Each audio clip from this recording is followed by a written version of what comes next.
Hello, everybody, and welcome to this week's interview. And this week we have a real treat for you. We have George Smilovici from Sydney, Australia. How you doing there, George? I'm very well, thank you, Paul. How are you? Oh, I'm doing pretty good. It's a pleasure to be talking to you, and it's a real honor to have you on the show. Thank you very much. Um, let's talk about the beginning of George Smilovici. I'm sure it happened when you were real young. Perhaps maybe you could let us know a little bit about how you got started in the music and comedy business, because I think you do them both real well. Thank you.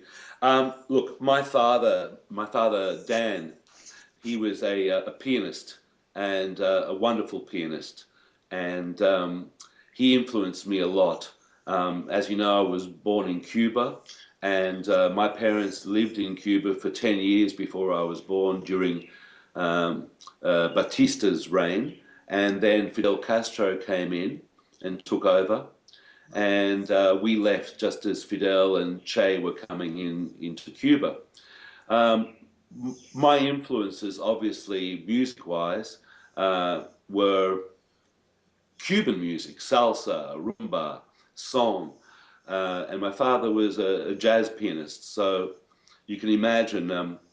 We had jam sessions at our house when I was just a little boy of like 4 years old. I remember all the guys from Buena Vista Social Club used to come round and play with my father, and so it was an incredible foundation for me music-wise.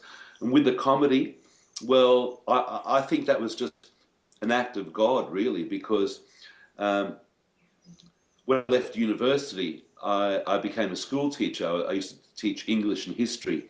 And although it was great while it lasted for about 2 years, my first love, music, led me basically into comedy because I started doing little stories in between songs. And then I realized that I was getting laughs. So that the comedy took over, and uh,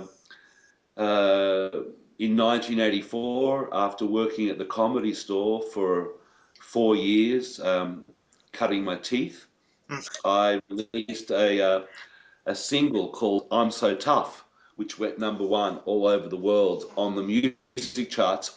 And I must say that besides being proud of that, I know I was very lucky, but besides being proud of that, what I'm really proud of is that when I'm Tough went #1, it actually knocked off one of the worst songs ever written, which was #1 at the time, and that was Stevie Wonder's "I Just Called to Say I Love You." And thank God that I actually knocked that off the #1 spot, because I mean I love Stevie Wonder, I love all his stuff except for that song, and I think a lot of people will agree with me. Okay. Yeah, well, I mean, I never had a problem with the song really, but I am glad that you I'm glad that you did become #1 on there, though. Thanks. um, I guess that once again proves that you're so tough. I guess that's how we. That's right, I am tough.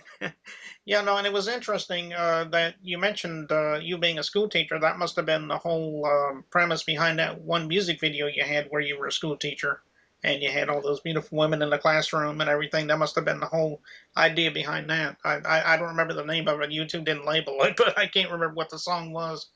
The song was called Popularity. Popularity, okay.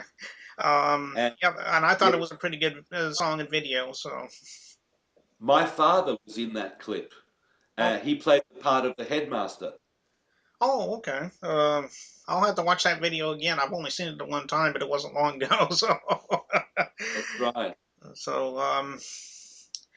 well, you pretty much answered all my questions there, and I know that all of our viewers are will be happy to hear the interview and about a little bit about you. And I just want to let you know it's been a pleasure talking to you. And if you ever want to come by and plug something new, just let me know, and we'll have you back on the show sometime. Thank you very much, Paul. You're welcome, and we'll be right back.